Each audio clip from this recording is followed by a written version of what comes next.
Well, howdy there, Internet people. It's Bo again.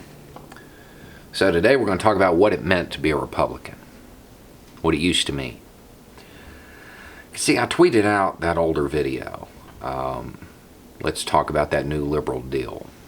Now, to avoid giving too many spoilers, I'm just going to say that a few people pointed out that, after Roosevelt, the greatest generation, they voted in a Republican, a guy named Eisenhower, in case you haven't heard. First, I'd like to point out that between Roosevelt and Eisenhower, there was a guy named Truman.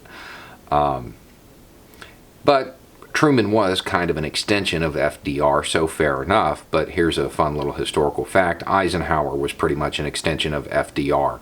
In fact, Truman, probably the reason he's so forgettable, his numbers were pretty awful. It was a surprise that he actually won his campaign.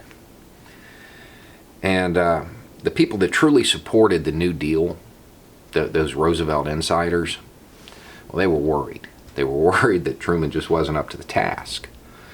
So they decided to reach out and get a different candidate, steal the nomination from him. You know who they reached out to?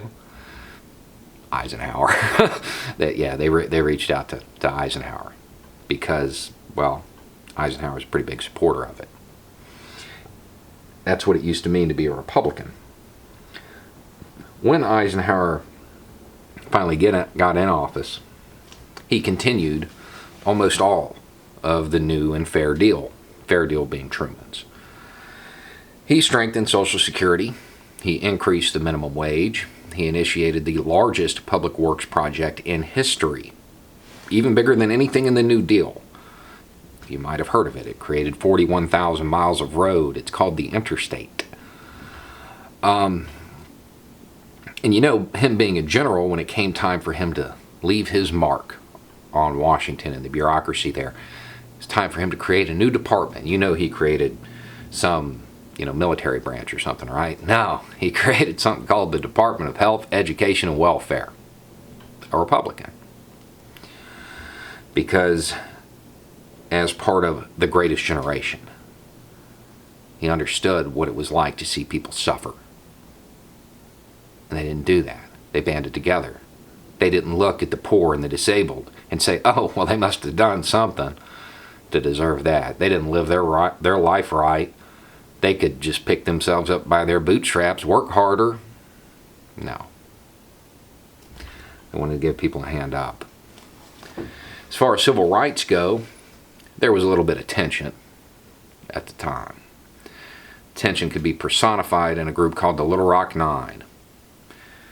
They were trying to get into a school, recently desegregated, played out a whole lot like that scene from Forrest Gump. Somebody had to send federal troops down to make sure everything went okay. That person was Eisenhower. He signed 2 other pieces of civil rights legislation that I know of. There may be more. I can only think of 2. Him being a general, he was obviously one of those guys that wanted a yellow ribbon on your bumper sticker. Well, I guess back then, tied around your tree. The whole time, because that's how you keep people motivated, right? No. In fact, he ended the Korean War as soon as possible. And during his entire tenure, he only deployed troops into a combat setting once in 1958 to Lebanon. Although he did authorize airstrikes to save some French troopers at a place called Dien Bien Phu. That isn't to say he's without fault. He did authorize the CIA to do some pretty messed up stuff in the name of combating communism. But overall, when you look back, yeah, he's a pretty great Republican president. And Republicans can lay claim to him.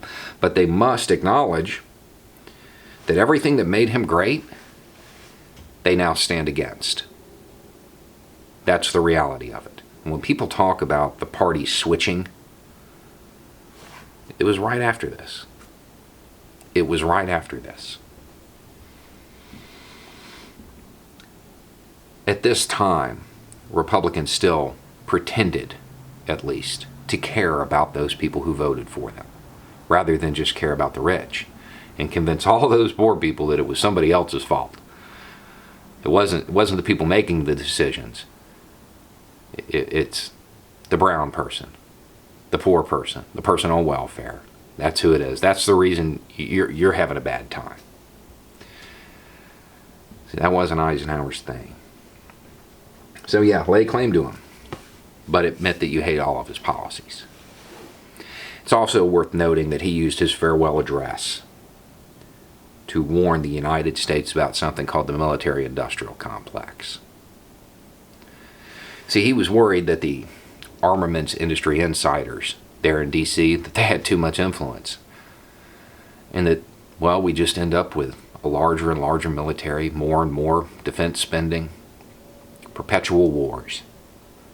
And he was right. He tried to warn people about this, and it was his farewell address that he did it. The speech was 2 years in the making, because he understood that the idea behind the United States is that the state serves the people, not the people serving the state. So, yeah, he was a great Republican president in history. Just remember, it's history. Anyway, it's just a thought. Y'all have a good night.